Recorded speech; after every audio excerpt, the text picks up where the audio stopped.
want to definitely invite discussions and question and answers, but I do want to be more like formally teaching something. So if people come in halfway through, it's going to be confusing. I mean, I know because I'm still taking some classes and people come in and I'm like, oh, the door just opened. You know, it's like, yeah, I don't want the door to open anymore. As a teacher, that's my job. And so I know how annoying it is to have students show up late and have no idea what you've already gone over. So. Yeah, and then it feels like not great for you guys because I don't want to explain information that I just can you please tell me what you said again? Because I missed like half an hour of your lecture.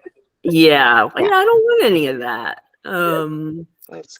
So I'm an extrovert, which means I usually teach better when there's like dialogue. I don't like to just talk and talk and talk and talk. But I'm going to talk so I can lead the call and teach you guys something. But I'm basically saying, feel free to wave your hand, interrupt, say if you don't understand something I said, or if you have an aha or a question, feel free to just, ooh, hey, I have an idea. So I guess maybe I'd like you guys to go around, say your name, even though you already did, but say your name and say like just a brief couple sentences about where you're at with the Enneagram. Like, I know it really well, but I'm still trying to learn this, or I'm totally new to it, or I think my type is this, I'm sure, or man, I don't know my type. Just a brief thing you want to say about where you're at with this system and your interest in it. Okay, so I'm Katrina, and I know very little about the Enneagram. I think the most recent test I took had me as a 9. So yeah, but no telling if that really is my type. So we'll find out. It's the working hypothesis. Yeah, cool. Yeah, there you go. Cool. How about you, Amber? So I'm really, really new to it. I saw all over the pages and everything, but when I took like some online assessments, it was giving me a 5 or a 4. So that's all I know. So that's why I'm here to learn. Cool. Yeah. So great. I have been, we've been around enough. In some communities, the Enneagram is kind of seen. The funny way to put it is an extension pack of MBTI, which is not, or socionics, or some sort of weird correlation thing, and it's not. But I got into it about 7 years ago, took it seriously about 4 years ago, wandered around the Enneagram circle quite a bit. But I've been reading some books and been part of some pretty serious groups. Joined a couple of things. I went on the app that had like little workshop like things that I went to. And so, I have been recently, I was like, okay, I'm jumping all around the circle. So I recently did some typing interviews, and I am a social 8. I think I'm social. I mean, there's some question with SP and so, but I'm pretty sure I'm social 8. So that's my alibi. Great. Well, I wanted to start first by sort of grounding us in the idea of like, why would we use the Enneagram? Why would we even use a typing system? Right. What good does it do? Beyond that these things are fun to kind of geek out about. Like, what's the real power and purpose and potential of this system? And what I believe is that any really good self-development system will address what some people might call the shadow. I think Carl Jung called it the shadow. It's it's the subconscious part of ourselves, it's our subconscious defenses that we all, even if we grew up in an okay home, we still had to sort of mold ourselves to fit our environment and what would please our caregivers enough for them to keep loving us. Because being loved and cared for is survival for a child. So we come up with subconscious coping strategies. And as we grow up and we become adults, the strategies that served us when we were 3 or 4 might be quite maladaptive to our current life. So that's sort of the very base, I think, of any good personality system, and it's definitely the base core concept of the Enneagram, is to first, the purpose of finding your type, that's like the spot on the map that says you are here.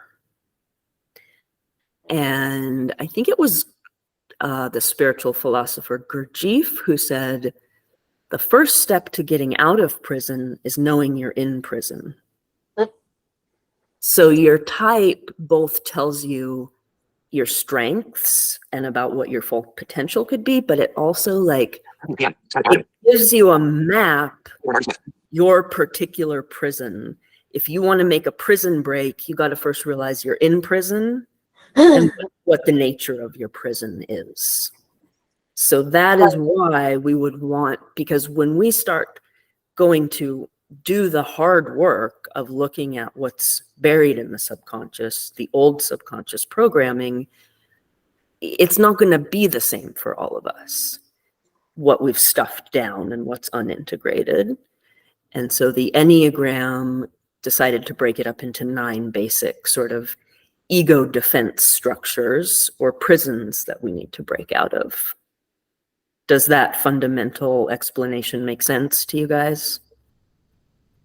Yes, but I have a comment or a question, or so for instance, do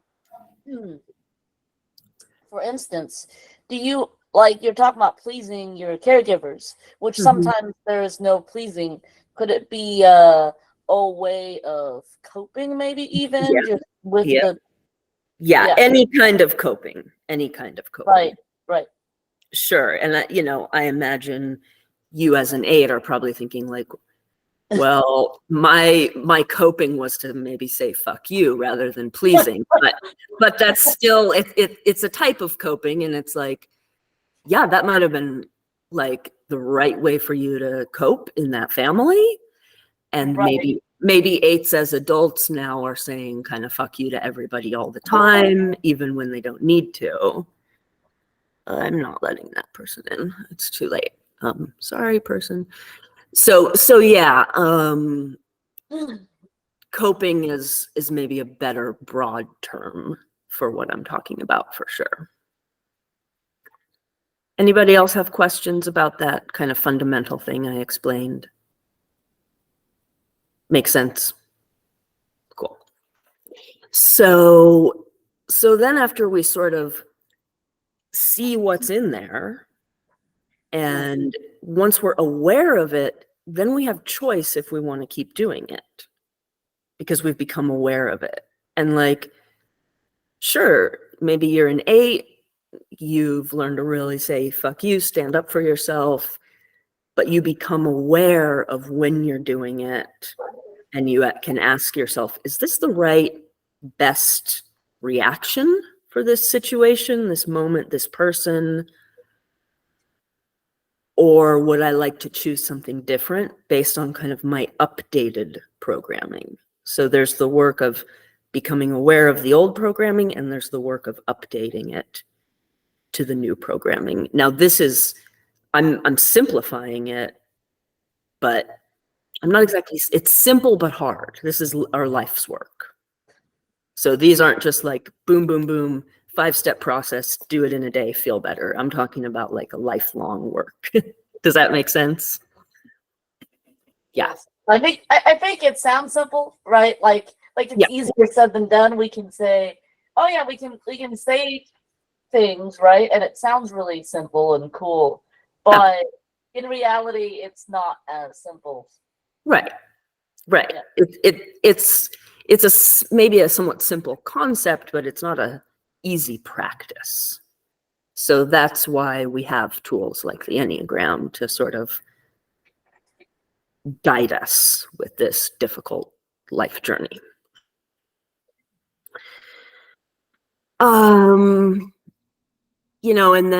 And then I think a side effect that's also a really good benefit. I don't think it's quite as deep and profound as the one I just talked about, but just that increased tolerance and patience and empathy for ourselves and others as we learn how we're programmed and how other people are programmed. Enneagram is really, really, really about motivation.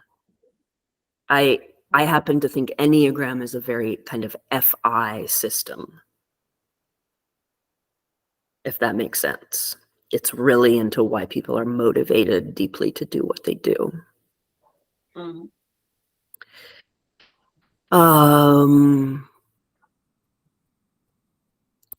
So are you guys familiar with the triads? You know, there's 9 types, and the head, the heart, and the gut triad. Do you guys know about those?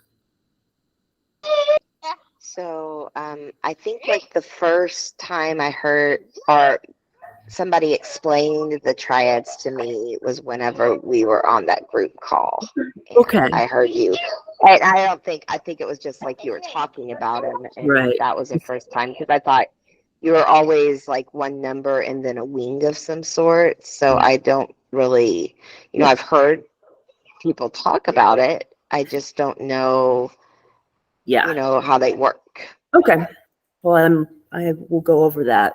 So when we talk about this old subconscious programming that were coping mechanisms that sort of turned into defenses. Well, the Enneagram says, well, what would a person be defending against? And we're defending against, in the Enneagram, we're defending against one of 3 of the most difficult human emotions, depending on our triad. So the 3 most difficult human emotions are rage, shame, and fear. And so while I don't think anyone likes really feeling any of those 3, there will be one of those 3 emotions that our subconscious defense mechanisms sort of hardened around or is most preoccupied with defending against. So one, like, if we want to really understand this system deeply and not just base it off questionnaires and stereotypes, we've got to ask ourselves, what am I most sort of preoccupied with fixing that emotion when I feel it? Right. Does that make sense? There's going to be one of those that's just worse for us. It feels like the answer to life is getting out of that one. Or like we have to do something with it rather than just feel it. Well, does that concept make sense? Just as a concept before I go on. I have a comment otherwise, but definitely makes sense to me, but I don't know. Yeah. It makes sense, but what were you going to say? I was going to add something to your questionnaire, little mention, and I'm not trying to pick on Katrina here, right? Or anybody. Some people are like, I took this test and don't know anything. And you can feel free to agree or disagree, and I'm sure you agree with me, but tests are not really the way to go, or questionnaires. It's often very misleading, so it's a place to maybe begin, but it's kind of like like sometimes you have to unlearn the results of that test. It's like, Yeah. great, now we know about the types, maybe we Yeah. can actually do work. Right. Yeah, I'm not saying a test is bad. I'm just saying a test doesn't really explain the depth or the building blocks Right. of the You're system. able to assess it. Yeah. Yeah, I completely agree as someone who, scored INFP on every single personality test and Yeah. then got typed.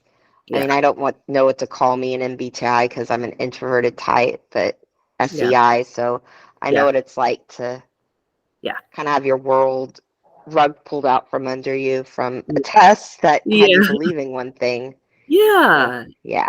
For sure. And if you do something like this and come to a call like this, then you'll learn like the deeper stuff, the building blocks, the fundamentals. And as you learn these things, the answer of your type becomes kind of apparent, and you don't need a test to tell you anymore. Right. So with the rage, shame, and fear, there's a corresponding state or emotion that we want to get into. So say I am feeling shame. Shame is the notion that I am deficient enough, defective enough that I'm not worthy of love and acceptance. So when I'm ashamed, I think, ooh, I'm so bad. I think I'm not worthy of love. I'm not good enough. People don't think good enough of me. I won't be loved and accepted. I'm not talking about like romantic love, but anytime I'm dealing with shame, the antidote to shame is feeling worthy of love.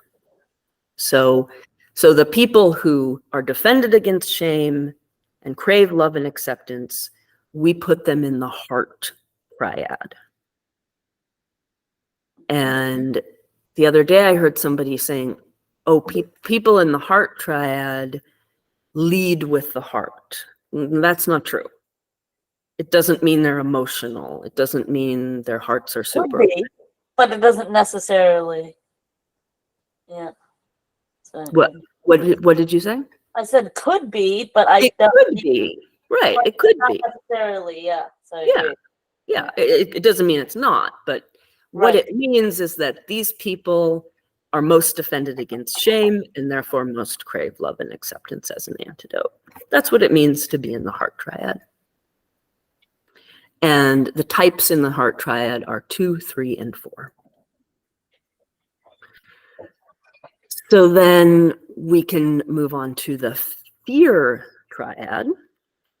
And we can say, okay, if your subconscious is most preoccupied with defending against fear, what soothes fear? Security.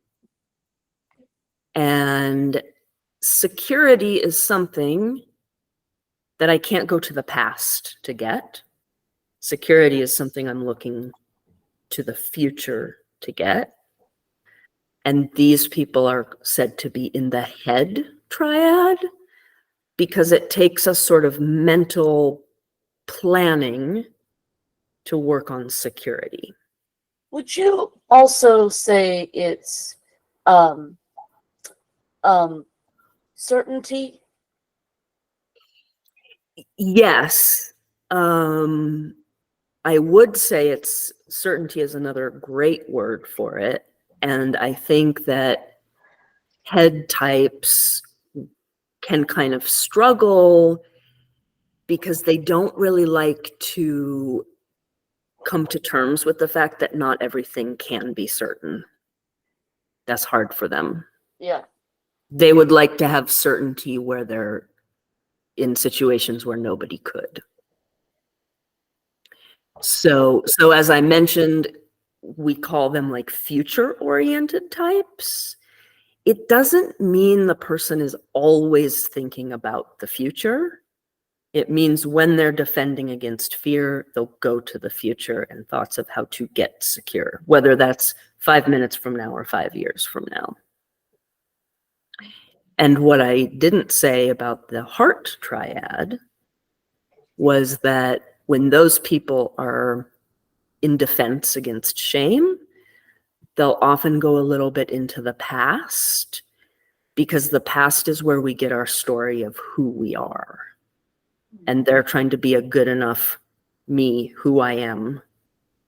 Again, it doesn't mean heart triad people are living in the past. It just means when they're in that defended state, they will sort of review who they've been.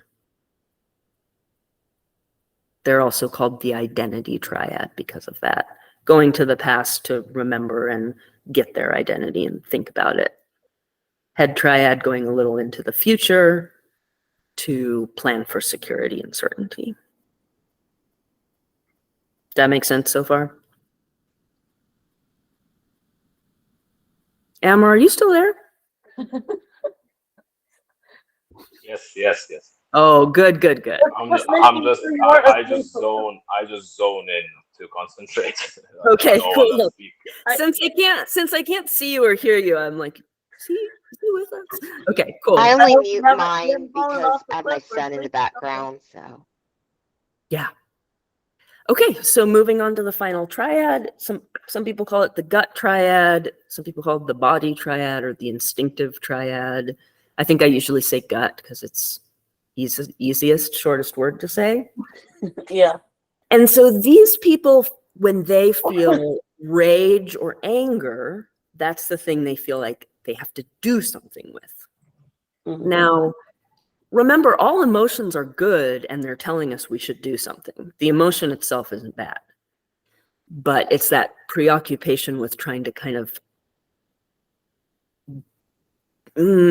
do something, like tweak it, defend against it, be preoccupied with it. So anger is like that hot upward energy in our body. Its purpose is to tell us to make a boundary, to protect ourselves. Like if a creepy, scary dude comes towards me and he looks aggressive, I'm supposed to have that hot upward energy to make me more assertive and have a boundary. And so we say that these people, the gut triad people, are a little bit less about the past or the future. It's a little bit more about now, because anger and boundaries are about now. If someone's coming at me, this could even be in a tiny way. Somebody's talking too much and I have to cut them off to make the right boundary, but it's about now. I can't go to the past to make boundaries. I could like think about how to have better boundaries in the future, but that hot upward mobilizing energy happens in the moment. And so these people most crave autonomy. Yep. Because what do I do for myself when I create good boundaries in my life? I almost give myself space to be my own person. Our boundaries are a way we express ourselves. So these types want, basically autonomy means I want to have the boundaries I want to have. So we have people defending against shame, wanting love and acceptance, heart triad. People defending against fear, wanting certainty and security, head triad. And we have people defending against or managing anger to have autonomy. That's the gut triad. Does that land with you guys? I just want to make sure I'm making sense because sometimes I'm a chatty any dom hopping all over the place. No, you're making sense. Oh, good. At least I think you are. What? I was like, at least I think you are. Good. If everyone here thinks I'm making sense, that's all. That's all that matters to me. You're not Oh, battling good Rick. here as well. Good. So where I think we can even pause before we even learn anything else about the system, is like to sort of think about yourself. And if you think about love and acceptance, security or autonomy, say you could only have one of those. You have to get rid of the other two. Or maybe that's too extreme to say you're going to get rid of two, but like which one would you rank at the top? And then tell me what you guys think for yourself. Yeah, definitely autonomy and self-reliance. Heavily gamma here and NLIE. So Yeah. So yeah, for some people like you, Rachel, it's like, oh, no brainer. I know. Oh It's no, actually, I've had to do a lot of work around it. It sounds Okay. like a no-brainer right now, but it's like, yeah, Okay. but yeah, I think it takes a little bit to piece out because Mhm. I mean, maybe some people, but I think sometimes if you're too sure at first, you're not really thinking about it, right? Like I think I did kind of know for a while, but I Mhm. thought I could have been something, but if Mhm. like I've always kind of knew I liked freedom but Mhm. I mean not always certain of my type, like Mhm. or yeah. And so like you don't have to give an answer right away. I agree. Yeah. And it's often not always obvious. And sometimes what it takes, I found out, is kind of reflection, kind of go through your life and realize, is there a core motivation, right? Is there something that I always wanted? Mhm. Yeah. How about Emmer? How about you? Do you relate with one of those like pretty easily, or does it feel like, ooh, it's kind of a toss-up for me? I think it's a very difficult thing for me to balance and to choose because, like, I don't know, for me, the acceptance and maybe the security one would be the most. Mhm. The anger one, I don't know about the anger one because I don't think I've ever faced too many problems with it. Mhm. Maybe setting boundaries actually I did, yes. But like I Mhm. don't think it's I wouldn't think it's related to the anger. Yeah. You But don't you don't feel like figuring out what to do with your angers and boundaries is what's at like the core of your subconscious defense mechanisms. I would say maybe drawing boundaries, but not Yeah. anger. Like I think for me it's more so about finding out like the thing I'm insecure about is not knowing what I want to do forever and then Right. just being like just letting life pass around. I think Yeah. that's what I'm most insecure about. Yeah. Yeah, I Yeah. wouldn't think that was anger related. It's just No, frustration. that it, I mean, so far you sound like you said in the beginning, you think you're a 5 or a 4. And the way you just answered the question was a 5 or a 4. The 5 would be wanting security, and then so therefore insecure about the future and what's going to happen and what they're going to do. And you said maybe the love and acceptance, and that would be a 4. So, you know, you're answering with what's consistent with what you think your number is already. So cool. And again, like, remember that being in the triad that deals with anger and wants autonomy does not mean an angry person. It could mean like a person who represses anger in order to get along and have their boundaries. Like that's type 9, that's my type. Like I don't seem really angry, but I'm in the gut triad. How about you, Katrina? Okay, I think if I could only choose one of those, I would go for the love and acceptance. Mm-hmm. So that's an Interesting. interesting point about the gut triad wanting autonomy because I'm one of those people where I think I'm completely okay with being dependent if Mm-hmm. I am secure and I'm Yeah. loved and accepted. So Mm. that's pretty different from I think what a 9 would be. I know, and you know, I noticed in that interview I listened to that you were very aware of wanting to like be seen as competent in other people's eyes. And That is right and accurate. that Yeah. sounded a lot more like a 3. Okay. 3 and 9s can be confused, and I can get into that. Interesting. I can get into why later because we're going to talk about the arrows of there's an arrow Okay. connecting those that has a lot of meaning. But when I was listening to your interview, I was wondering if you were perhaps a 3 instead of a 9. Okay. And a 3 would be in that love and acceptance triad. Okay. Well, So, cool. Yeah. And then it's like, okay, even by understanding these triads, we already learned something about ourselves. That's kind of huge. Like learning like which emotion my subconscious is most defended against and preoccupied with. Like that's already a big win for knowing something about the self. Right. It's also a big win to understand that like you might have gone through, I'm not saying this you personally, Katrina, but you might have gone through your whole life thinking everybody wants love and acceptance like me.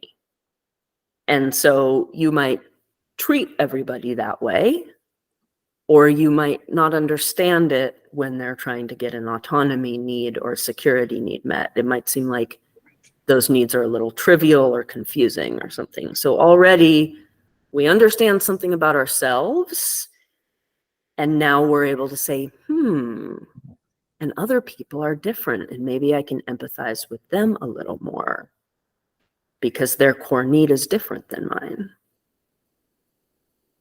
And so even though I'm in the triad that wants autonomy, like all I have to do is think, have I ever felt ashamed? Well, sure. Well, now I imagine that that's a bit more of the background noise and the thing I'm defending against, and I can have a lot of empathy for heart triad people, even though I'm not in it. Or I can think, was I ever scared about the future and my security? Well, hell yeah. So now I think, well, that's a little bit of the background noise of the head triad, and I can have more empathy for them. So just that basic triad thing is cool to know, in my opinion. What do you think about the opinion that everybody has all the types in them? You just have a more dominant type, so you might be able to kind of dig inside yourself and everybody having all the types in them. I wouldn't. My opinion is like we don't have all the types in us, but we have access to the essence of each type. And I'll get into ego versus essence later. But like the essential quality is sort of the highest manifestation of that type. Mm-hmm. So say like type 7, it's joy. And I have access to joy, even though I'm not a 7. Right. Or, the essential quality of a 2 is like generosity or service. Can I be generous? Can I be of service? Can I love it? Absolutely. So I'm not sure I have the whole thing about the type and all their strengths and weaknesses and complexities, but I think we all have access to the essence of each type. Does that make sense, Rachel? Yes. No. Yeah, it does make sense. Okay. Are you gonna go over the other triads for them, or are you just stopping at the basic one? I'm going to talk about the triad that is I forget the name of it. The one where we're either withdrawn, assertive, or compliant. Oh, that's a good one. Yeah. Yeah. I think the triad I just mentioned, head, heart, gut, and assertive, withdrawn, and compliant are the 2 most important. Right. Because if I can find out my triad, the first one is the most important. yeah, and And then the other ones get into more playing with theory. Like there is the I'm gonna confuse everybody now. There is the reactive and then there's the the reactive, those, and then there is like the positive. I think possibly positive outlook. Yep. That. Competent, reactive, and positive. I know what you're talking about. And then there is the service one, 258, and is attachment within that one? Yeah, maybe attachment and frustration. So I think there's in total like 4 different triads. But yeah, now I'm confusing everybody. That's okay. No, you're just knowledgeable. Yeah. So the second triad comes in because we have the first triad, and since I'm not amazing with technology, I'm just going to use a whiteboard to make this a little clearer. Can you guys see that? The circle with the 9 types? Can you guys see it? Oh, people are muted or not talking. I can see it. It's Yeah, clear. Yeah. I see it. Oh, good. Okay. So I'm going to draw on my whiteboard. All right.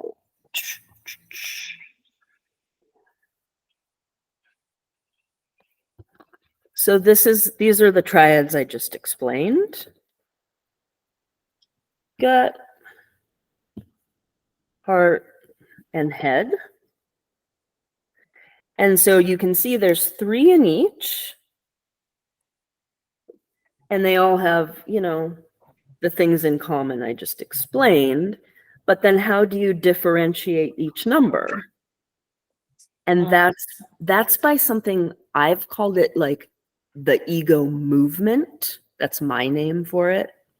That's an interesting name. Yeah, because I feel like it's the way people have a hard time explaining what this withdrawn, compliant, and assertive is. Because it's almost like an energetic movement. Because assertiveness just means, I think the strategy for getting from shame to love, fear to security, anger to autonomy is a sort of pushing outward. It doesn't mean I'm literally pushing on objects or pushing my hands into people, but it could be. It could be. But it's like, okay, I need to get out of this bad state and into this good state. I'm going to sort of push energy outward. Some people termed it going against others. That sounds a little extreme to me, but it's sort of like, yeah, I don't mind if I bump into others. I don't mind if I bump into obstacles. I'm going to push harder. That's assertive. Withdrawn means when I want to get out of the bad emotion into the good state, there's a pulling inward. Do not confuse this with introversion. It is not the same. Pulling inward means I know how to like make something nicer inside of here that I prefer than what's going on out here. We can do this, again, in a way that others can physically see. Like, I need to withdraw, I go in my bedroom and shut the door. But I can also go through the motions, keep talking to people, and just have pulled my energy inward. A bit of like going through the motions. So it doesn't mean people see you go inward. It just means, like for me as a 9, I'm an inward type. And that means that when stuff is too not the way I like it outside, maybe I'm not getting the autonomy I want, I know how to pull inside to this sort of more like peaceful, spacious place that's a preferable state. But people don't necessarily see me do it. Yep. So that's withdrawn. And then there's what they call compliant, or some people call it going with people. I sort of think of it as, instead of pushing forward or pulling in, it's almost like a weaving. And that means that there's sort of a cooperation with other. And if I Doesn't comply with something outside of me that the outside says is the right way to be, then I will get into that good state. doesn't compliant also mean compliant to your superego? Yes. And that's, I'm glad you brought that up, because that's the deeper thing it is. It's, you know, it's because really at the end of the day, like, whose judgment do we really care about, or whose acceptance? Ourselves. So when I'm compliant, I go do the right things so that my own superego can at the end of the day tell me good job. Like, yeah, I might be compliant and other people tell me good job, but I'm being compliant in the way my type thinks is the right way to be. It's different depending what triad I'm in. Others say, yeah, good, you're right, you did good. But it's my own superego that needs to be satisfied. So yes, absolutely. I'm going to pause and see if anybody else has any questions, reflections. So Molly, the withdrawn, can that be any type can be withdrawn? Mm-mm. Okay, is that a 9 thing? So there's in each triad is one withdrawn type, one compliant type. Okay. Because I really related to what you say about withdrawing. Okay. Oh, interesting. So the assertive gut triad one is an 8. Yep. The withdrawn gut triad type is a 9. The compliant gut triad is a 1. What? Oh, sorry, I think that was my screen. Oh, also that marker sucks. Let's see if this one's brighter. I think it said somebody left the call. Oh, Katrina left the call. Maybe she'll come back. Well, it's recorded, so that's good. Yeah. Okay, so then in the heart triad, the 7 is the assertive, the 6 is the compliant, the 5 is withdrawn. In the heart triad, the 4 is withdrawn, the 3 is assertive, the 2 is compliant. That red didn't write so good, but can you guys see and understand how this works?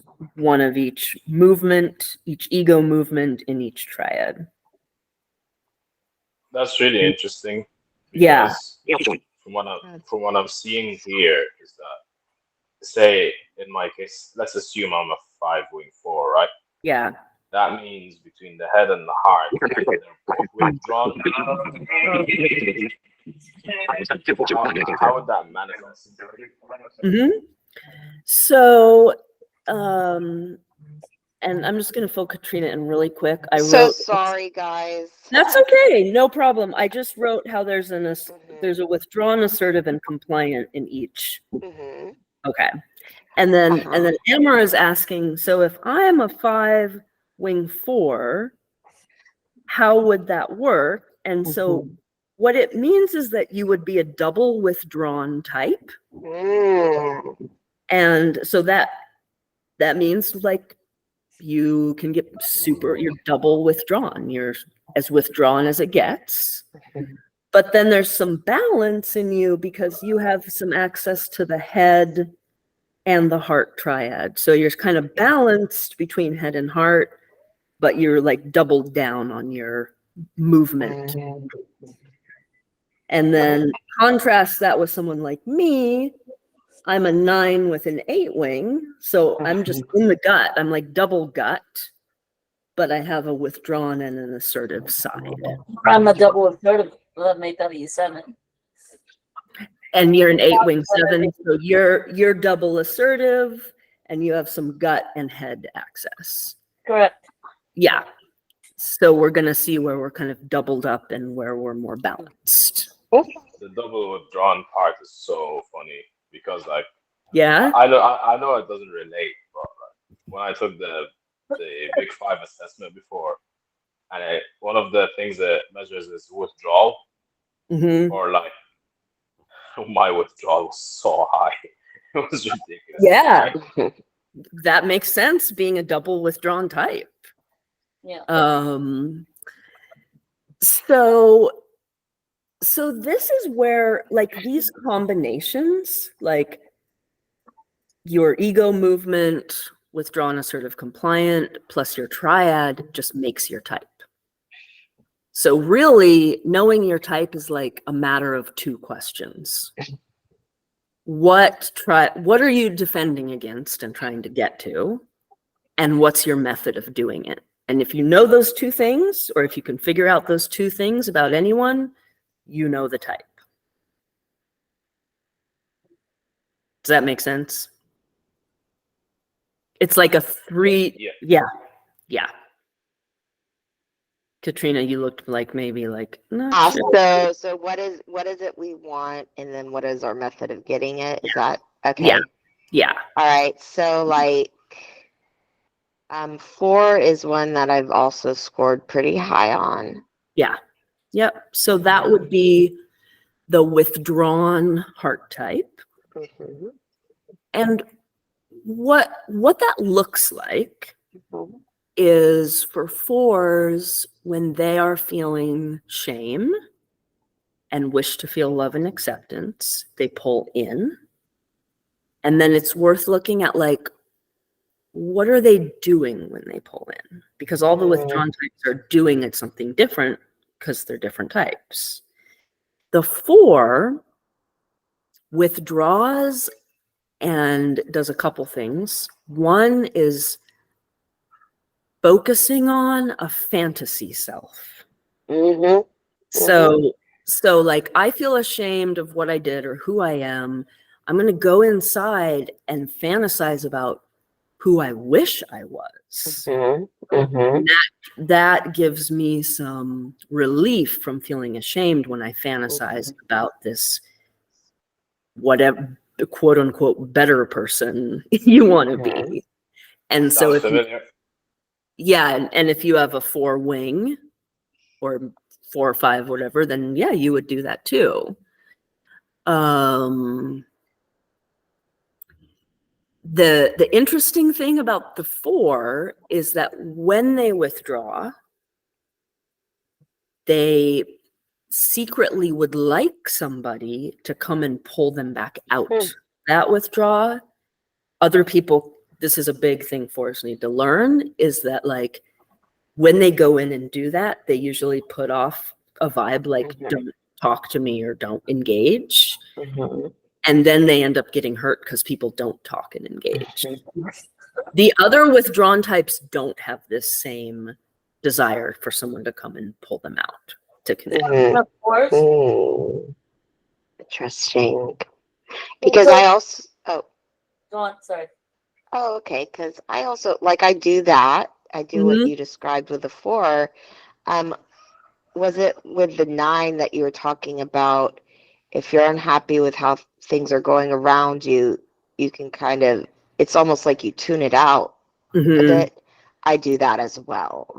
Yeah. So it's interesting because the 4 and the 9 are, to me, opposites in their withdrawal, because the 4 usually gives off a vibe of don't come near me or don't get close. I'm withdrawn. But really, they want somebody to come and pull them out and connect. The 9 is opposite. Since the 9 doesn't like to make waves or cause conflict, they'll keep chatting and smiling and being friendly and going through the motions, but they wish everyone would leave them alone. And when they do that too. And when they finally are alone, the last thing they want is for somebody to bug them or come and connect. When they're alone, they want to be alone. So Now- 4 and 9, are those any types connected by arrows by any chance?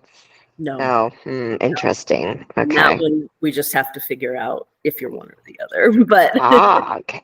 but then the 5 is of the third withdrawn type. Hmm.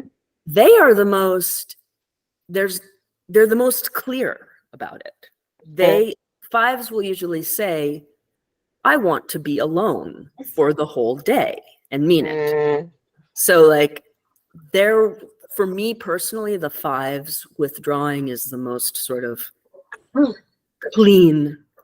There's not much guesswork when a 5 wants to withdraw. Mm.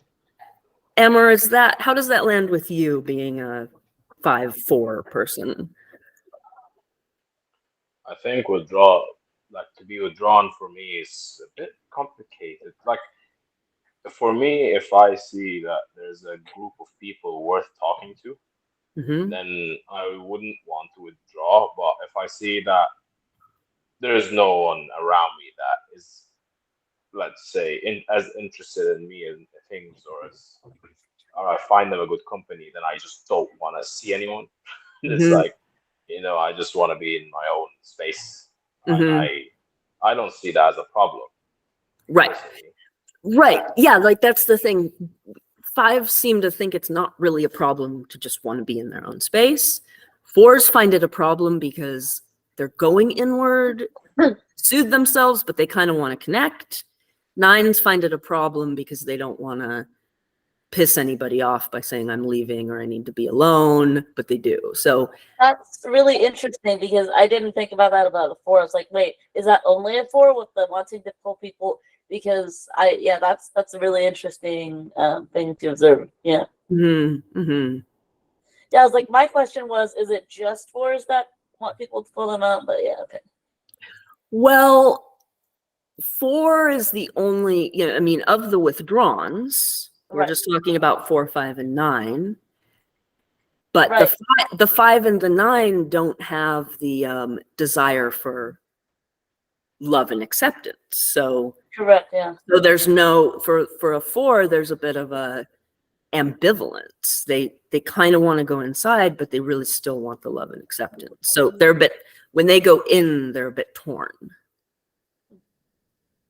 Does that make sense? Yes. Yeah. Yeah. Like I've had, clients who are 4s and they're saying like, oh, I was so hurt and upset, and like my boyfriend didn't even come and try to talk to me for like 2 days. And I'm like, well, why do you think your boyfriend got that impression? And they're like, because I told him like, don't talk to me for a week. And I'm like, but he was supposed to know to come and like draw you out and connect. And they're like, yeah, of course he was supposed to know. I think that's also a very it's a common thing with men in general. Like, they tend to be really literal. So if you don't tell us what you want, we're not gonna know. Yeah, you're not reading the mind. And I mean, I agree, and I think 4s confused me till I really understood them in this way too. But yeah, I think probably for men who are less like emotional mind readers, it's if you have a 4 woman in your life and she says leave me alone, you're going to be like, hey, space for you, okay. okay, so that part I don't relate to. I'm less likely to say that. Mm-hmm.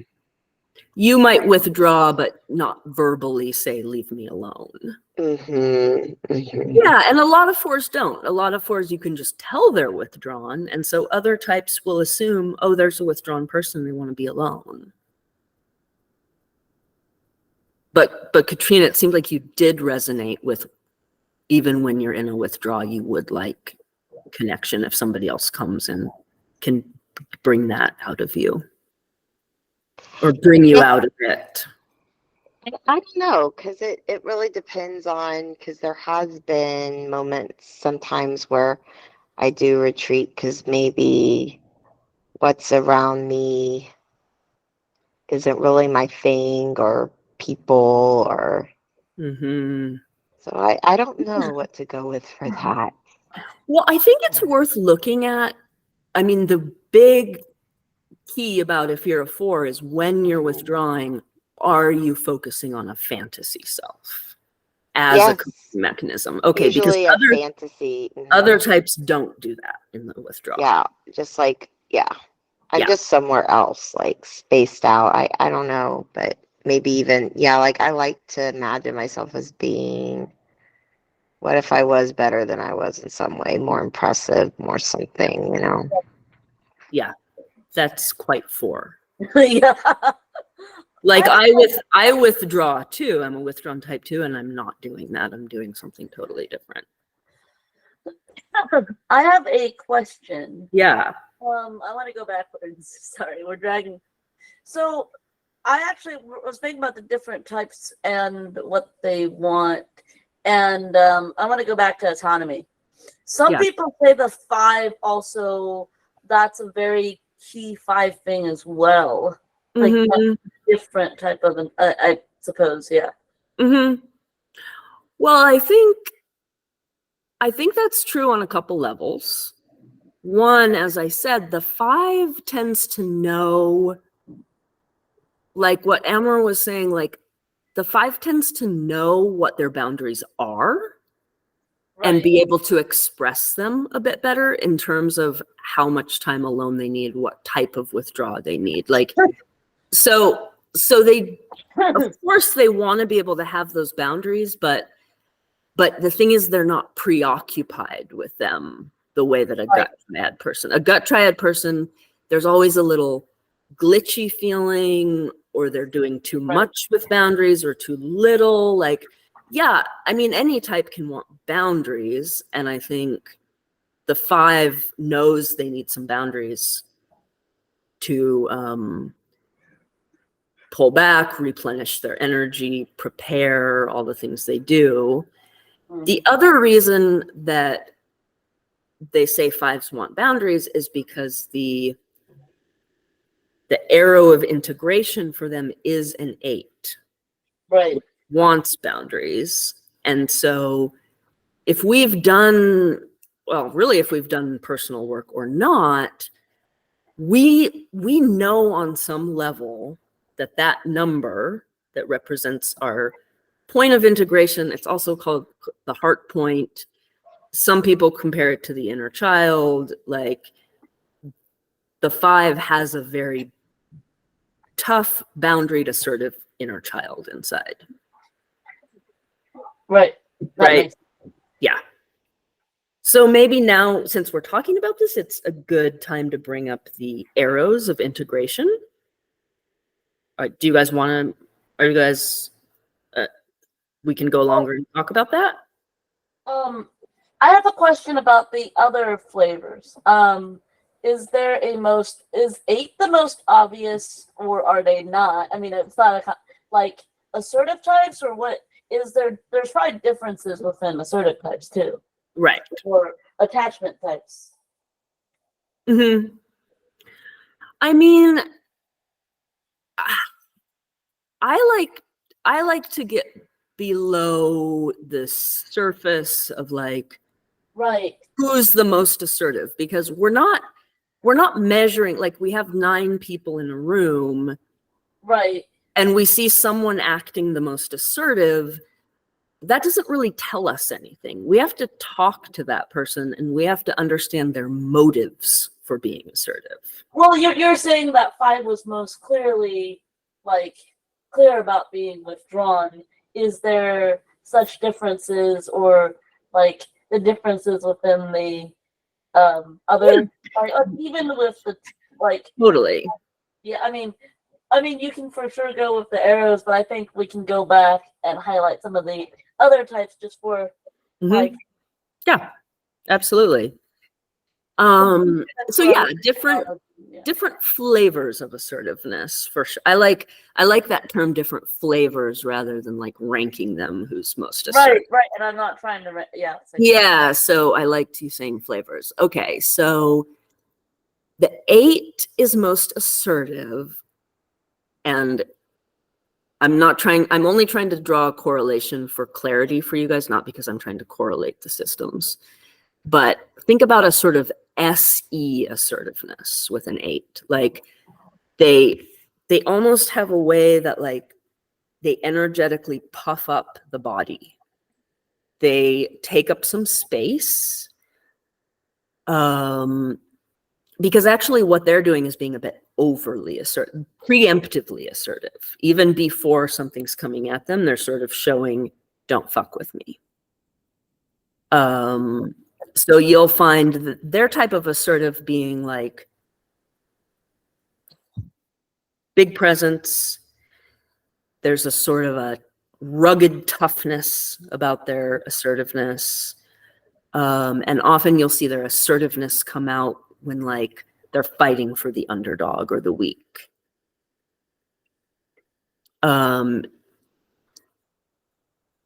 You'll see them sort of wanting to take charge of whatever, like they could be a mom taking charge of a family or a CEO taking charge of a company, but there's a sort of large and in charge style of assertiveness with the 8.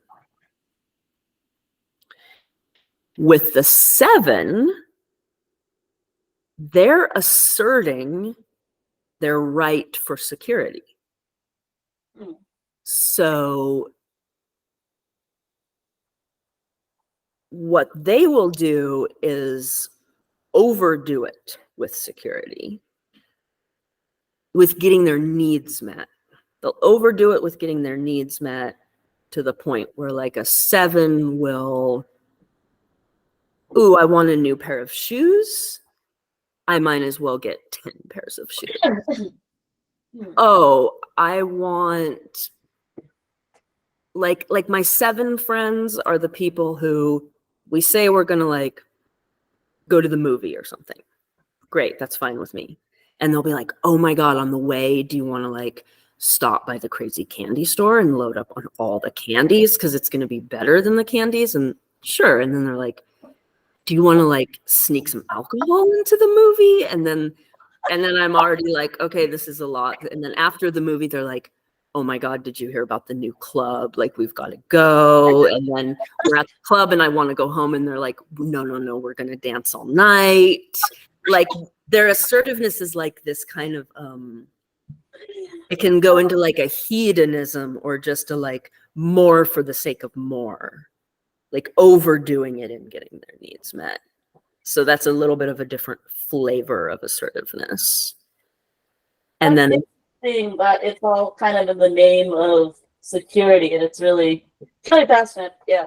Like I don't know if I initially thought about it that way, but that makes total sense. It's like, yeah, like asserting for security is different than asserting for autonomy. right. Different flavor. Right. And then there's the 3 who is asserting to get love and acceptance, which means I will assert myself in order to accomplish, achieve, and win the awards, get the promotion, because I'm asserting for love and acceptance. I think if I'm impressive enough, have achieved enough, and accomplished enough, I will get that love and acceptance.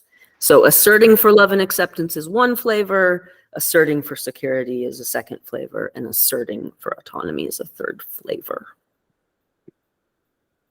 Does that make sense to people?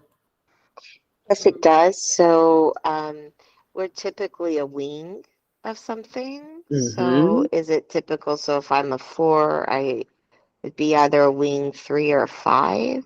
Yeah, exactly. Yeah. Yeah. Your So like wing you said, your wing can only be one of the numbers on either side. Okay. Yeah. So I could be like 4 wing 3 or something. You could be 3 wing 4, 4 wing 3. Yeah, absolutely. And so let's see. I sort of said the flavors of withdrawn, and then I've said the flavors of assertiveness. So why don't I just go ahead and say the flavors of the other. Yeah, the flavors of compliant, or as Rachel pointed out, the trying to get our own super ego on board, really. So the compliant type in the gut triad is type 1.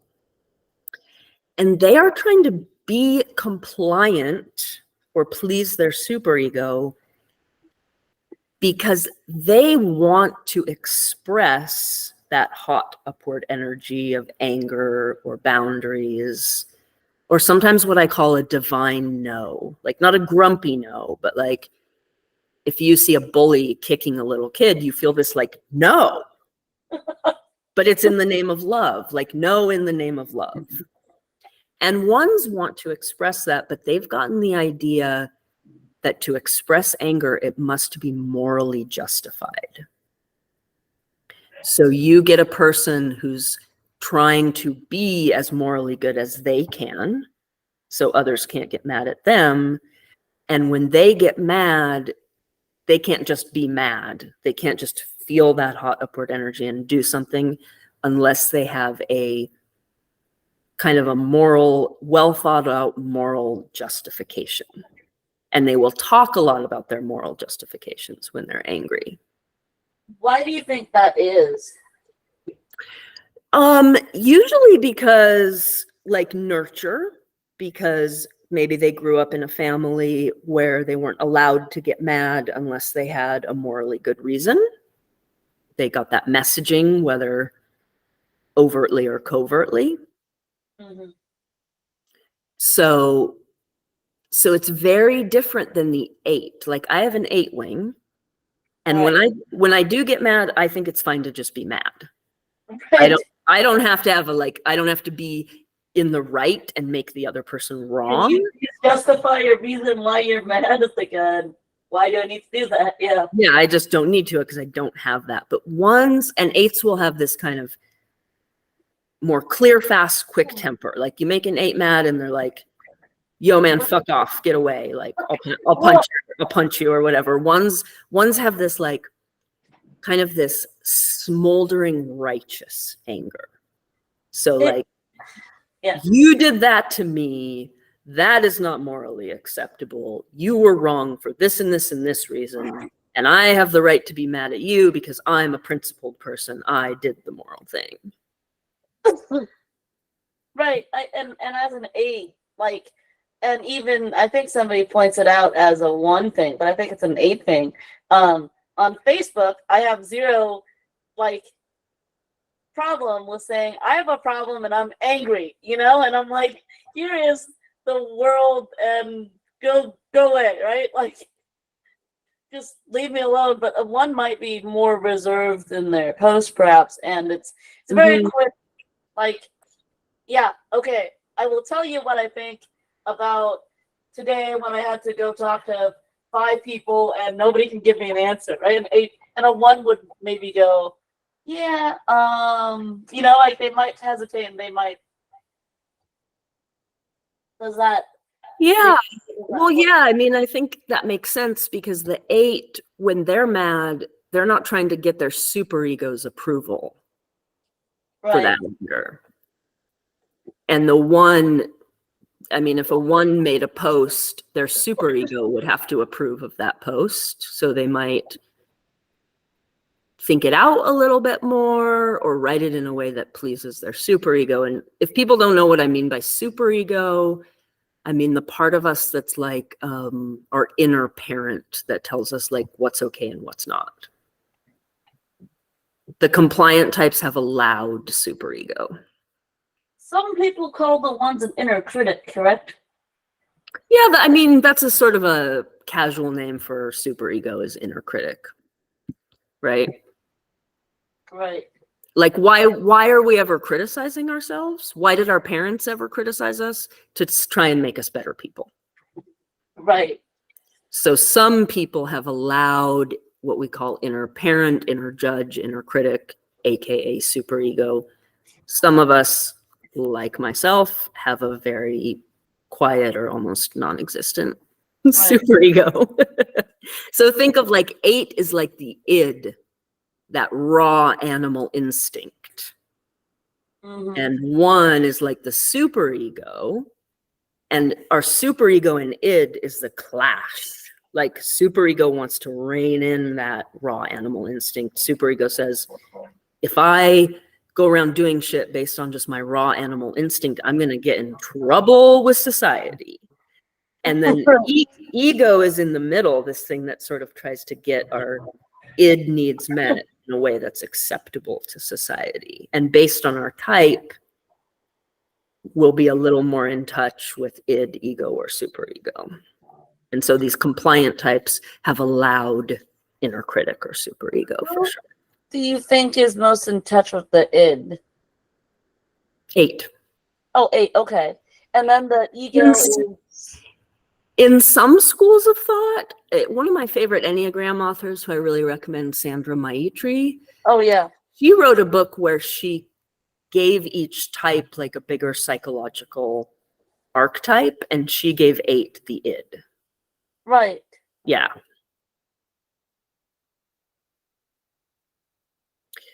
Does anybody have any questions, comments, or like, does anybody have any ahas? Like, oh, now I'm learning these types. I can think of people who I think are this type, or oh, now I can think of like why this certain type kind of rubs me the wrong way, or anything like that. Well, I just want to say one thing really quick, and I'm not trying to correct you, right? I just want to make it's fine if you do. That people know. Here's the 8 thing again. So, you said that 8 is SE energy, but it's not just SE types. Like some people are like, no, yeah. I thought I said that. I was like, I'm not trying to correlate right 8 with SE, but just for people's comprehension, because people here are familiar with the cognitive functions, that 8 has a sort of SE energy. I'm not at all saying 8 and SE types have some amazing correlation, or all 8s have to be SEs, or all SEs have to be 8s. I'm not saying that. But thanks for driving that point home, because I do think it's important. I get that a lot. It's like, I guess on one of the forums they're like, oh, I think then why aren't you saying you're this type? I think you're trying to be someone fake or something, or pretend. Like, okay, wow. Yeah. I mean, some people are really into trying to correlate, prove there is correlation, or prove some type. Like, I'm just not very interested in that, because I think both systems have a lot of value on their own. But yeah, I wondered if, as we talk about these types, if anybody's having any, I don't know, kind of personal reactions or ahas about their life, or people they know, or anything like that. I don't know what sort of types it would be, but would you say there's any correlation with any of the types to being overly nosy about other people's business, where they tend to want to ask a ton of things and want to intrude all the time? Because for someone like me, they would drive me up the wall. I think it would probably be one of the few times I would get angry when someone was like that. Well, this reminds me that, I talked about the first compliant type, the 1. The second compliant type is the type 2. And they are trying to get away from shame and towards love and acceptance by being helpful, generous. But the dark side of that is that there are times when they're being truly helpful and generous, and there are times when all they want is to be seen as helpful and generous. They're in the image triad. The heart triad is also called the image triad. So they're trying to kind of polish up an image of a very helpful person. Right. And so they will be helpful in a way that often they don't understand is crossing other people's boundaries. So a type 2 might ask a lot of personal questions because they're trying to figure out what you need and how to be helpful. Or, say you want to be alone, and the 2 might think, well, they want to be alone, but I need to be seen as helpful. So even though they told me they wanted to be alone, I'm going to bring them dinner.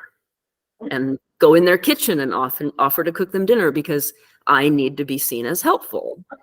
So twos are like the helpful person who unknowingly sort of crosses boundaries and makes people feel smothered. Yeah, I wonder if I know a two in my. Well, I know of a two, and she openly brat. Oh, I am helping this 93 years old because she needs help, and like she like likes to go out of the way to seem like she's the helpful one, and then then you're like, okay, well, you're pretty helpful, right? And she then doesn't want to help anymore. It can be really interesting because it's like then she can become a little bit hard to deal with. Oh, I don't know if I want to say that, or she can be a pain in the butt. But yeah, like it's like, okay, so she becomes the grump, right? It's like, well, why didn't you do this for me? And I'm like, well, Yeah, because it's helping with strings attached, and often twos will help you, and then they think you're obligated to help them in the same way. Like I've had a two,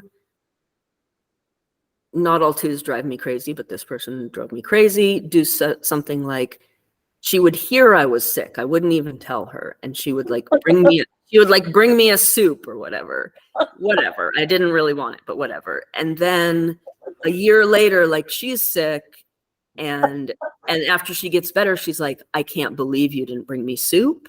I brought you soup when you were sick. And I'm like, it's like we see in a way that each of these 9 types is like playing the game of life by their own set of rules. And they think everybody else is playing by their set of rules, but there's like 9 freaking sets of rules, Yeah.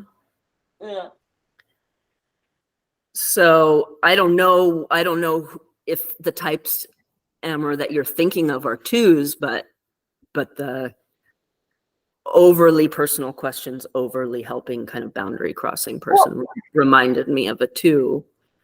And then the third compliant type is a 6. Can I say something about two really quick with Yeah. So you were talking about that, and it's interesting, the nosy, because you're talking about strings attached. Sometimes I find the twos, they want to be overly nosy, and then they want you to be overly like, why don't you talk about me?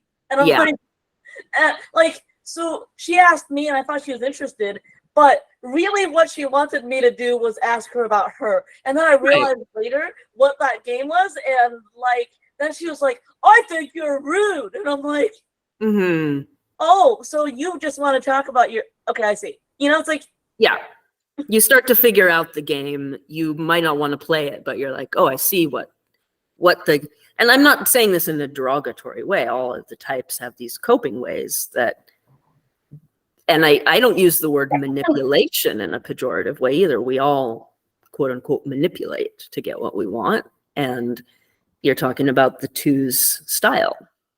right. Because again, if you're trying to please your own super ego by showing it you're the most selfless, it's not so good you walk around just asking for things or demanding them. So you have this way of like, I'll ask a lot about that person, I'll bring them soup, and then they should know that means I want them to ask about me and bring me soup. I'm a 9. I'm really good at leaving other people alone and staying out of their business and like, you do you. And then I think in return, everyone's going to give that to me. But like, no, nobody, that isn't how life works. Everyone is not always giving that to me. I think one of the ways it worked for me was, I remember a lot of people around me, they would always try to intervene and like, call me or text me or whatever. Or even though I would tell them, listen, it's really annoying, and you're not just leave me alone at this time, but they insist on calling and texting. So one of the ways I found it is, instead of actually telling them, I'm gonna demonstrate why it annoys me. So whenever they called me, instead of answering like hello, I'd be like, yeah, okay, what you want? Yeah. Well, what is it now? Like it's like, you show them with like you're kind of being terse and like you're showing them I'm not into a long interaction. I'm annoyed by this. Your voice sounds annoyed. You're short with them. Yeah, I'm short, and I do it on purpose Yeah. because I just Because you want to be like, but if they're not moved by what I say, then surely they're gonna be moved by what I do. yeah. Like come on, like it doesn't take that long to get it across. Like, do I really need to demonstrate how annoyed I am in order for them to go away? Right. It's like they're not playing the game on your terms, so with your rules, so you're going to try to switch it to your rules to show them you're not into their rules. Well, it's interesting. Like, this is a little bit different, but talking about texting, for me as an 8 with boundaries, I often just, if I'm busy, I don't reply. And if I don't want to hear from you, if you, like, a lot of times people will try to start fights on Facebook or on Reddit or all these other forums, right? I just do not even give them a reply. It's like, okay, I know you want to fight, but I'm not going to give you that satisfaction. So I'm just going to. Yeah. There is times that, like, with family, you kind of have to respond to them, and it's like, okay, you need to stop now. It's like, yeah, like, can you just shut up? But yeah, and you're an 8, so you're comfortable doing that. You're and comfortable over text, like if I'm busy, the signal is you don't get the satisfaction of a reply, and you call me, I'm not going to answer. I mean, if you call me enough times, I'm going to say, hey, look, like, yeah, and I think that's why, like, some of the beauty of this system is oftentimes we really want to love people the way they want to be loved, or respect people the way they want to be respected, but we're doing it from the point of view of how I would want to be treated well or loved or respected. So so it's like this person who's invading Emmer's boundaries, they probably don't care much about their own boundaries being invaded, so they don't realize it. Or like, I might leave somebody alone because that's what I like, but they might think I don't care about them when I'm trying to show respect by giving them space because I like space. So it's like, this is one reason why I think the golden rule is actually kind of a shit rule. Like, do unto others as you want to be done to you, or whatever the fuck it is. Like, no, actually, like, do unto others the way that they would like to be done, treated. I like that. Mom. Yeah. Actually, guys, I have to pee real quick. Can you guys just chat amongst yourselves for like a minute? I have to go too, so I'll be right back. What were you saying, Katrina? Did you say something? I'm going pee too. Oh, okay. It's interesting. What's your name again, the guy? Amber. Oh, okay. I've seen your name, but I don't know how to pronounce it. It's interesting because if you're a 5, we're actually lions towards each other. But the thing is, I don't think I'm done. Like, we're related to the 8. I'm not really related to the 8 at all, to be honest. Like, What? I think when it comes to the 8, type 8s, I think I only put it as a mask in specific situations. Yeah. Like, I've heard it from friends. Like, I can, if I really want to, and if I have enough sleep, I can put on the mask of a great leader who's gonna decide what should be done, and it's no holding back that decision. But that usually lasts like an hour. And then it's back to normal. It doesn't last a very long time. That's interesting. Yeah, Amar, I heard, maybe not the beginning, but the end, and like, yeah, it's similar to the cognitive functions. Like, we can all do many things, but we have these preferences. Like, you were talking about something you can do for like an hour, but not indefinitely. He was talking about, like, I pointed out that we're integration and disintegration points, which we can talk about in a little bit, but yeah, Yeah. Yeah, I'm thinking that I'm going to sort of describe like the overall concept of the point of the integration and disintegration. I'm not going to go into it for each type because we're going to go deep into one type for 9 weeks. Right.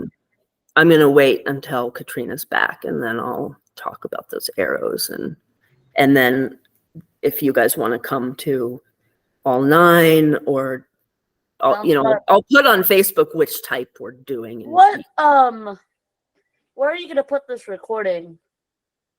Good question. I'm not sure. I have to talk to Solomon about it. How we're gonna. I'd like to put it on the Facebook page. I'm not sure if he wants that or quite how to do that, but he and I'll figure it out.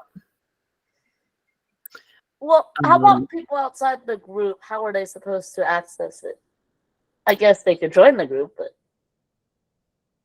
I'm too extroverted to think about like the detail. yeah, I'll figure out the details later. sounds good. Hey, But that's your TI, and that's my TE. Yeah, I'm like, I don't know. I'll figure it out afterwards. Sounds like a person who definitely doesn't prefer sensing. Yeah, I'm like, oh, don't make me think about these sensing things. I'm talking about my ideas. I'm talking about abstract. Is it sensing, or well, for me, it's more like getting stuff accomplished. Does that make any sense?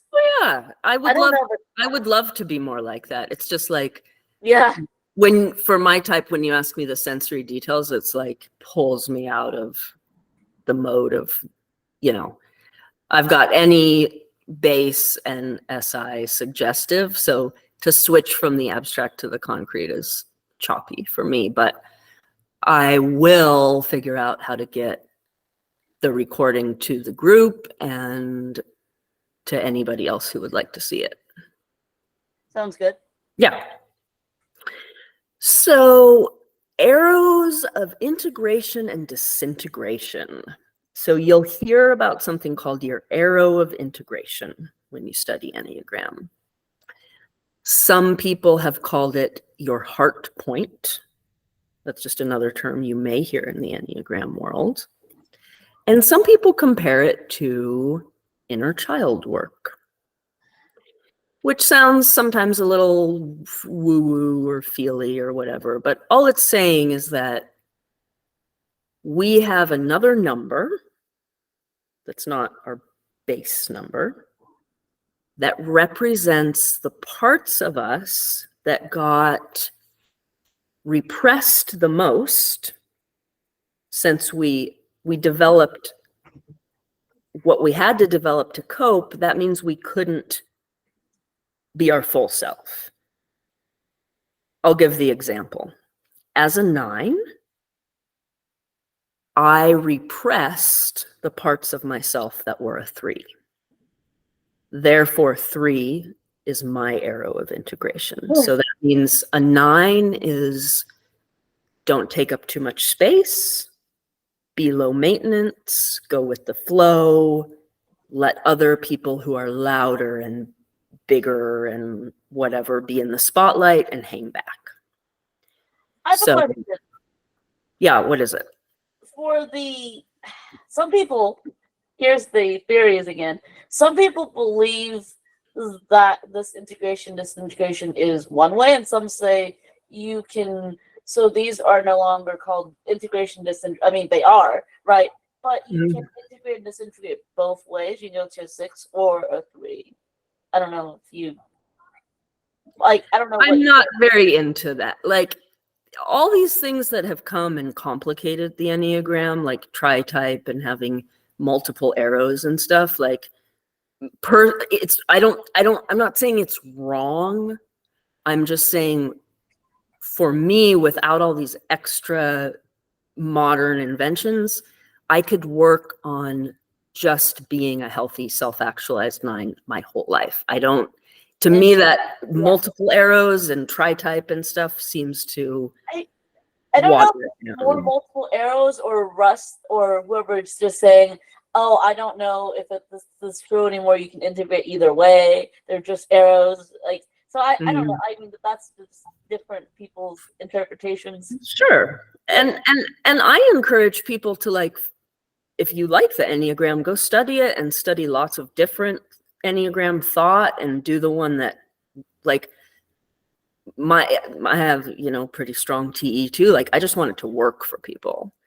And Right. so I'm not into this multiple arrow thing, but yeah, if other people are, that's great. Just try to get where you stand on that. And then not to complicate even more, but some people are like, I don't know if I believe in wing theory. So there's that. Yeah, you're gonna just like with the cognitive functions, you're gonna go out there, and if you join Enneagram circles or go to Enneagram workshops or read Enneagram books, you're gonna get a bunch of people fighting about theory. Right. And I think, like, on our group calls, like, you came to one, you guys have all been to them. I think that's the time to, like, debate about theories. People are really into that. I would rather use my series as a way to, like, teach people how to understand it deeply and how to use it. No, I understand. Yeah. So, yes, you will find many theories out there. Yes, you will. I think there's a difference for me, per se, between discussing a theory and just fighting over a theory. I think there's a big difference. Like, if I find that a group of people are fighting over a theory because of some reason, that theory means that their personal, identity and ego has been bruised, that's when I just leave, because then I see that as a ridiculous mindset. But but usually I don't mind discussing theory, but I do agree with you in the sense that I want to know why to improve it. Like, ever since I entered the type theory, I was like, okay, it's good to discuss it. Sure, I don't mind that at all, and I can understand it quickly. But, like, I want tips on how to improve ways of, like, 1, 2, 3. How do I improve this? Right, it's and not that's just discussing. Yeah, that's why That's why Jack I think thinks I am an ILT user. Because it's like, you can discuss theory, but you actually want to improve with it. It's not just right. And that's why I feel like, okay, just knowing my arrow of integration, that's some deep work. That means I'm doing the very hard thing of actually looking what's inside, what I've repressed, why I repressed it, what it cost me to repress. And then I'm asking myself, do I want to become more whole? If so, I need to integrate this unintegrated part. And do you know how scary it is to integrate this unintegrated part? Because shutting that part down felt like survival in childhood. It felt like life and death.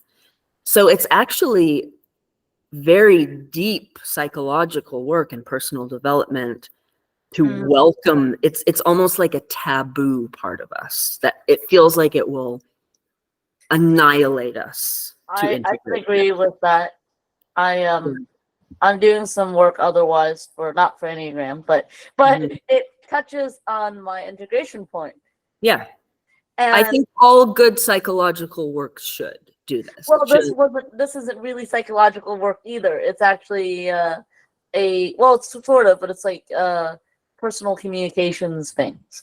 So kind of, right? Like, you want to get better at personal communications, do this to get healthier.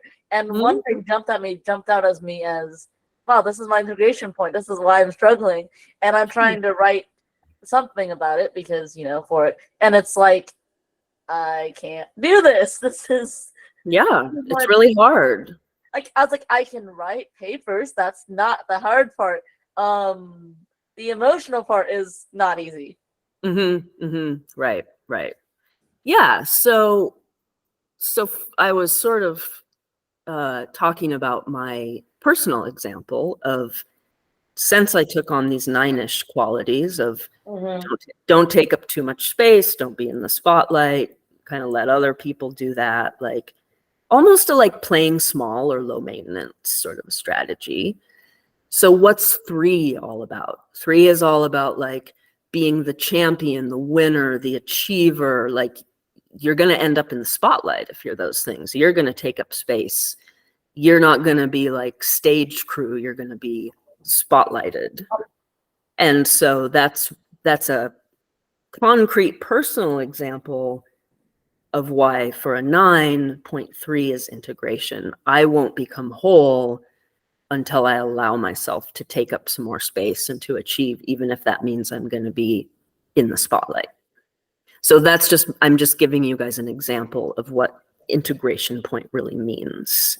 It means Right. kind of pulling that taboo part of you out and actually kind of growing it to fit your circumstances and the life you have now, because we're not in the same situation we were when we were 3, 4, and 5. We don't have to repress that anymore. So that's point of integration. Does that make sense to you guys? The theory of the point? Yes. It does, yeah. Okay. I just want to say a little off topic, but I think you're doing a great job tonight being in the spotlight. Oh, well, thank you so much. That's nice to hear. That's nice to hear. Point of disintegration is a little less interesting because all it means is like an extra defense layer we take on under stress. And it means like a stuck place, like nothing. Like when I go to my point of integration, it's hard, but it's fruitful. When I go to my point of disintegration, it's just an extra defense that's not a place of growth. Just out of curiosity, what is the point of disintegration for horror? Disintegration for a 4 is a two. A Yeah. 2. Mm.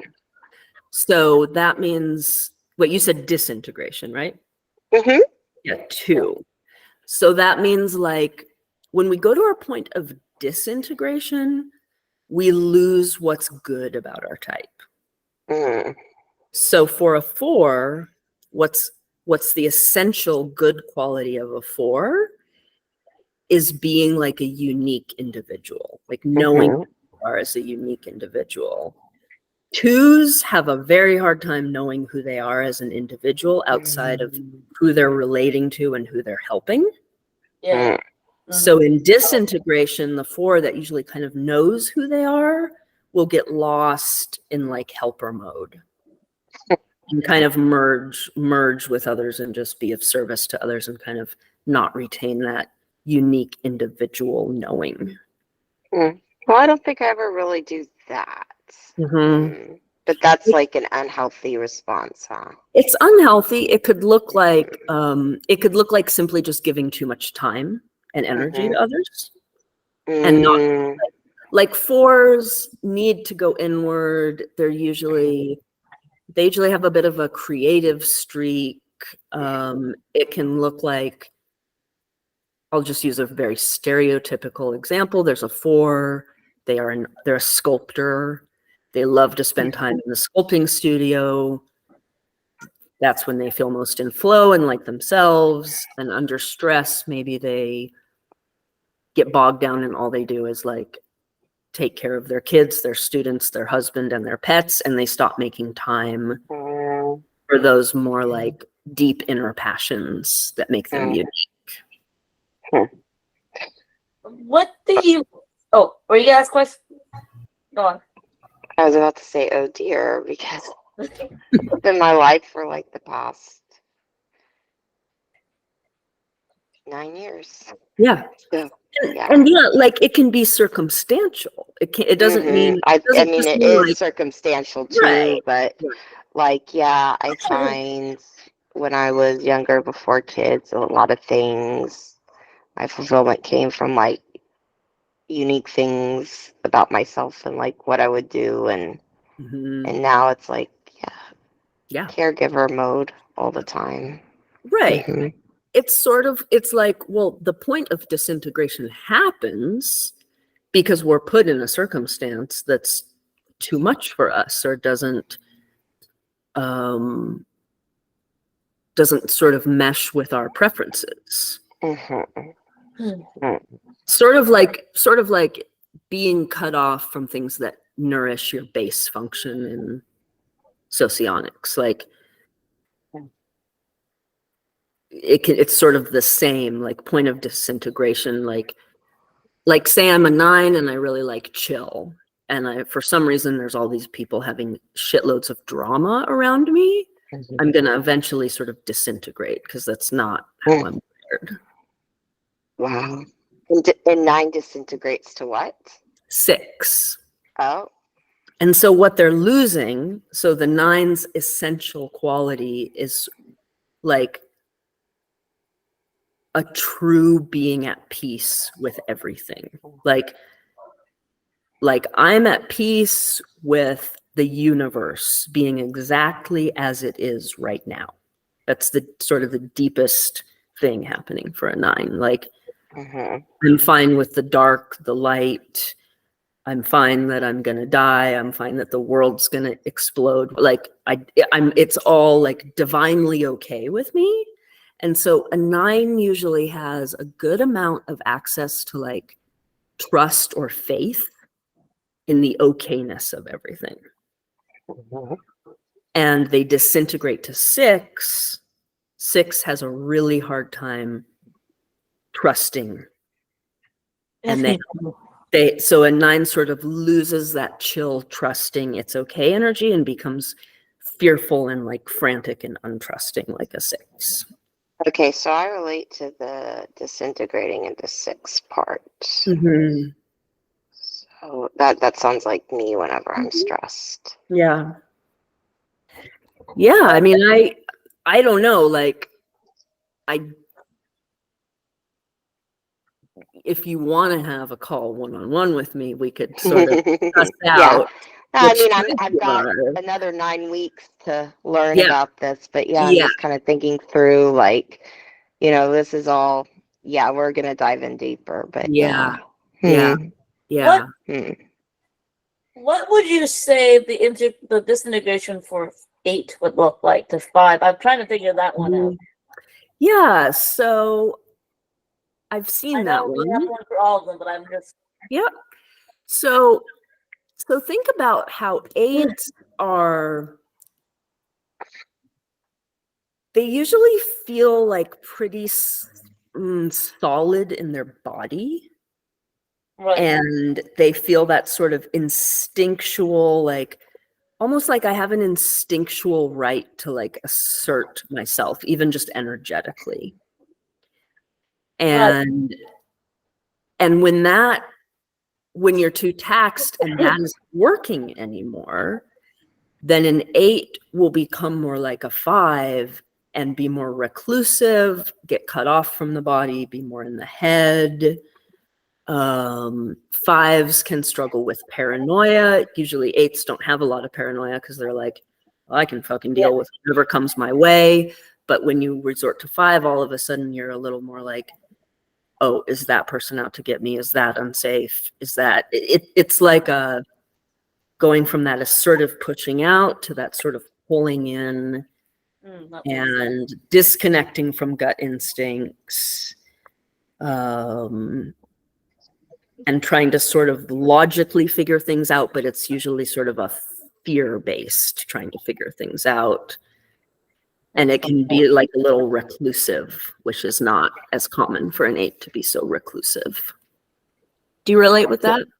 That makes a lot of sense, actually. And you can integrate or disintegrate multiple times a day. I mean, sure. Like certain. Yeah, this is all very fluid. Right. Yeah. Okay, I have a common question that some people ask, and I don't think there is quite an answer, but let's see what you think. Okay. I don't truly have an answer, but some people try asking, how long can we be disintegrated for? Can we disintegrate for years? Is it mostly bouncing back, or what would you say? I don't see any reason why a person couldn't be in a level of disintegration. I think there's going to, whenever we're in a really bad state, whether it's, we call it disintegration, whether we call it depression, anxiety, whatever, those states are sustainable only to a point before something really bad happens. And when something bad happens is different for everybody. Like what sort of, there's sort of, if we're in disintegration long enough, we're going to hit bottom. Sort of think about like an alcoholic having to hit bottom. If they don't change fast enough, something's going to make them change. They're going to crash their car, lose their job, have liver failure. Same with like disintegration. Like when I'm disintegrating to a 6, my body gets really tight and tense and tweaky. My nervous system's fucked up. After a while, I'm going to start having physical problems. My physical problems are going to get so bad, I can't go to work, and then I'm losing money. Like, you can only be in disintegration so long before you start feeling the consequences of that disintegration. Interesting. And some of us need much more extreme consequences than others to sort of wake up. That's just a personal thing, I think. I think it's if people want to maybe, I don't know if it's maybe understood this way, but the way I see disintegration is maybe how in socionics someone would go into their role or vulnerable function. Yeah. And I think so that's a good parallel. If you ask yourself, say, an ENTJ, how long can you go into your FE role without feeling too bad to the point of reaching, to the bottom point, as they say? Like, how long can you really do that for? Because at the end of the day, it's a role function. It's a role you put for society to get along. You're not really, it's not really what you want. Exactly. I think that's a great parallel for sure. I have an interesting, but I realize is seeking knowledge or answers disintegration to a 5, like when I'm really starting to doubt things, like, okay, I need to find more answers, or I'm not sure how the system works anymore. Let me try to research 50 more. It's like, usually if you're a healthy 8, your gut is telling you a lot, and your connection to your body makes you feel sort of confident. And when you disintegrate to 5, you're going to kind of disconnect from those bodily, visceral instincts and want a bunch of mental knowledge for sure. Interesting. Okay. Yeah. So I'm thinking of wrapping up in the next few minutes. Well, it was a very interesting session. Good. I'm happy to hear any last questions or comments or feedback or anything. Yeah, it's good. Very Good. Yeah. Good. I hope you guys learned some stuff. Definitely. Yeah. Whenever you were talking at the beginning, I was like, she needs to be a yoga instructor, because I felt like really chill with your voice. Do you know what I used to be? A yoga instructor. Yeah. I was going to ask you. Yeah. Yes. So that kind of, wow. That's hilarious. Yeah. Before I was a psychotherapist. Yoga instructor is the most alpha quadra job I've ever heard.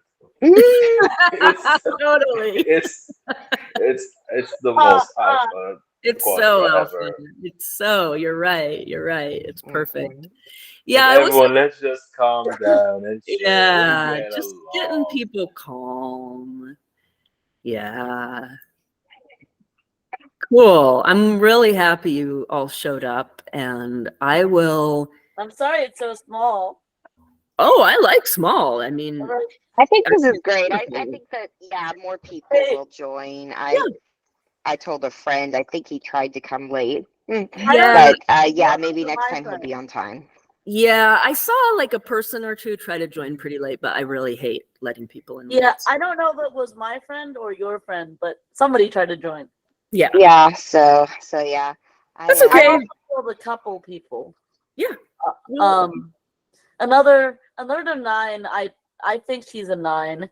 A friend of mine who I got her into Enneagram, and then another person in one of the groups who everybody's been telling she's a 6, but I think she now recognizes she's a 4. Mm. So Cool. I mean, I'm personally like really unattached to how many people show up. Like it's fun with more people, but it's fun with a small group because I can go a little deeper with each of your questions. I'm not worried about I think it's more about how engaging the people are. Like you can have 4 very engaging people. Yeah. Or like 30 people who don't speak a word. That's not fun. Exactly. Well put. And so I will find a way to make the recording available, and I'll let you guys know when that happens. Then at this time, going forward every week, we'll dive real deep into one type each week. Sounds good. I have a joke for you. Bye, everybody. Nice to see you. Thanks for being here. Yes. Okay. We'll talk I to have you an later. interesting comment. Bye. Bye. Hey, Uh-oh. I was going to say that if there was more people, she could be a 3 for us to perform for people. Oh, it's fine. Like I don't know if she heard. I was like, I have a funny comment for you, but I don't think she like. Yeah, I think she was like, "Up, I'm ready to go." So yeah, I was like, if there was like 16 people or more people, then you could really perform like a 3. Well, y'all have a good night, guys. All right, you too. Okay, bye-bye. All right, bye. Weapons. Default. Weapons. You. Weapons. Default. No. Turn up in. Turn up in. Default. Weapons. Default.